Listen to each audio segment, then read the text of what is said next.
आज कैरियर मेले में उपस्थित सभी शिक्षकगण, शिक्षिकाएं, प्रिंसिपल महोदय, छात्र और छात्राएं, मैं सबसे पहले तो मैं अपना परिचय दूंगा। मैं अभी पूछ लूं, सभी सुनना चाहते हैं मुझे? अगर सुनना चाहते हैं तो थोड़ा सा ध्यान लगा करके सुनना, क्योंकि कुछ बच्चे विचलित हो रहे थे, मन भटक रहा है उनका, शायद माइंड प्रेजेंट नहीं है। तो ध्यान रखो कि अगर सामने कोई बोल रहा है तो उसको सुनना सीखो। ये जीवन का मंत्र है। यदि सुनोगे तो आप अपने दिमाग में कुछ तो भरोगे, और नहीं सुनोगे तो वो आपके माइंड में नहीं आएगा।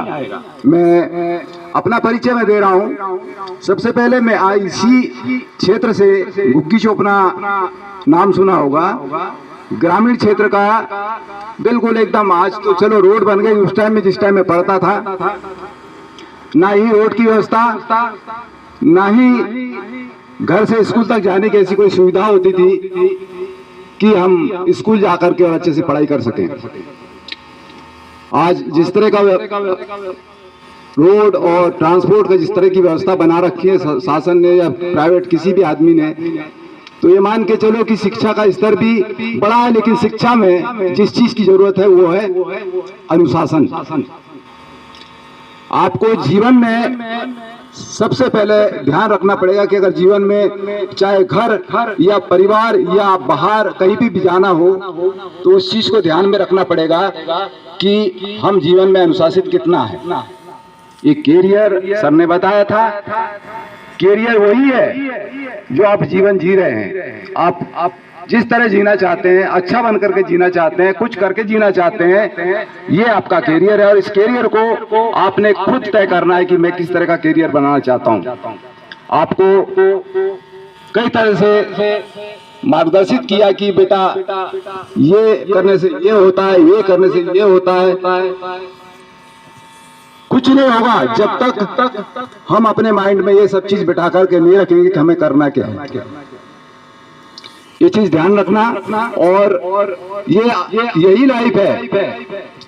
12वीं क्लास तक बच्चा यदि अपने लक्ष्य को साध लिया कि मुझे ये करना है, आगे मुझे डॉक्टर बनना है, इंजीनियर बनना है, तो पहले अपने आप को संतुलित करना पड़ेगा, अनुशासित करना पड़ेगा। और उसके बाद 12वीं के बाद में आपका शुरू होता है कैरियर बनाने का दिशा।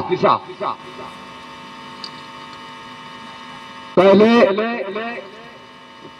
आप जब हाई स्कूल में आते हैं तो हाई स्कूल में 8वीं पास करके आते हैं।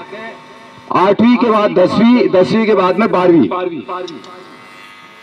इन बोर्ड कक्षाओं की जो परीक्षा होती है, उन परीक्षाओं में आपके मार्क्स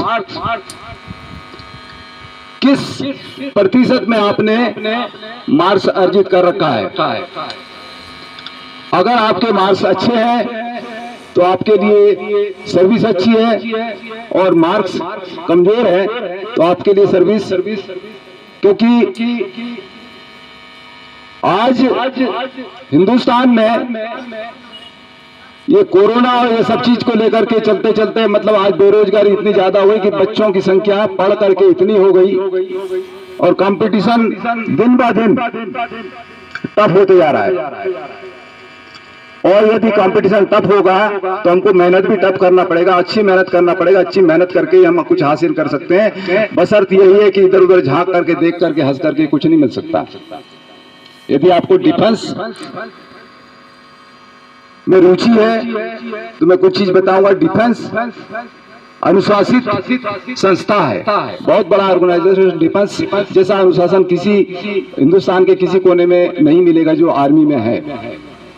और आर्मी में जाने के बाद में आपको जीने का जज्बा, आज के समय में लड़के और लड़कियां दोनों के लिए आर्मी में जगह है, बशर्ते कि वहां जाने की इच्छा होना चाहिए। मैंने बताया था मैं गांव से, छोटे से गांव से हूं। मेरा नाम है संतोष उइके। मैं पढ़ाई किया था मात्र 11वीं तक। और कॉलेज में एडमिशन लिया। कॉलेज में एडमिशन लेने के पहले किसी गुरु ने मुझे ज्ञान दिया कि बेटा क्या कर रहे हो। मैंने सर बोला मैं 11वीं पास हो गया हूँ और अब कॉलेज में एडमिशन करना चाहता हूँ। बोले कॉलेज में एडमिशन छोड़ दो, आप एम बनाओ कि कहीं अगर डिफेंस की वैकेंसी निकलती है तो डिफेंस के लिए तैयारी करो, डिफेंस में चले जाओ।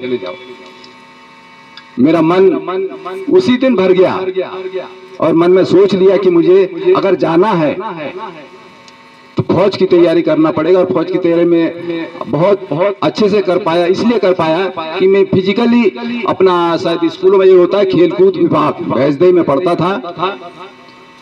खेलकूद में मेरा सिलेक्शन हो गई, घोड़ोंगरी से मैं वहां चला गया। जाने के बाद में काफी कुछ वहां सीखा, अपने आप को फिट रखा। फिट रखने के बाद में जब मेरी बारी आई 86 में भर्ती निकली, बिल्कुल पहले राउंड में जा करके और दौड़ करके तीसरे नंबर पे खड़ा हो गया। और मैंने बोला कि सर मैं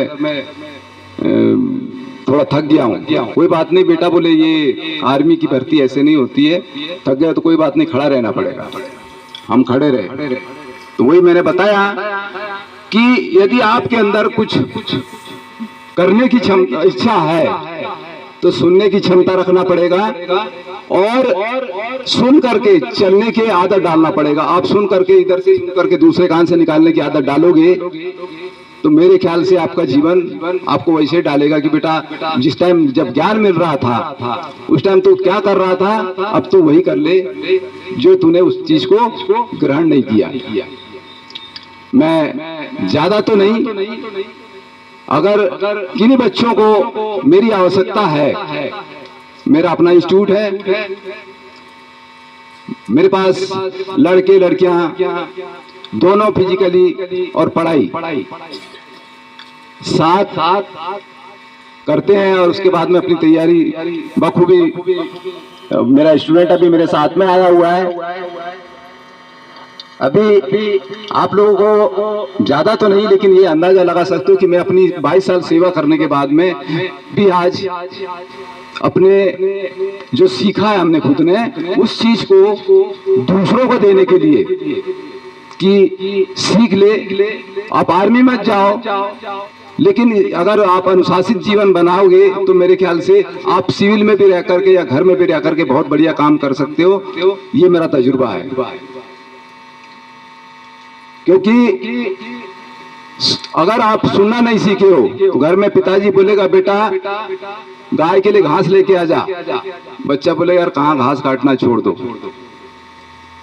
तो अनुशासन हर जगह, चाहे आप सर्विस में हो चाहे घर में हो, यदि आप अनुशासित हो तो आपका जीवन सफल है, कैरियर सफल है। और अनुशासित नहीं है तो मेरे ख्याल से गलती करते हैं बच्चे। गलती करने के बाद में क्या करता है इंसान, नीचे देखता है या आंख नहीं मिलाता। तो ये चीज ध्यान में रखना कि लक्ष्य को साधने के लिए अनुशासित बनो, एम बनाओ और उसके बाद में आगे कदम बढ़ाओ, जरूर सफलता मिलेगी। इतना कहकर मैं अपने स्थान को यही विराम देता हूँ। जय हिंद, जय भारत।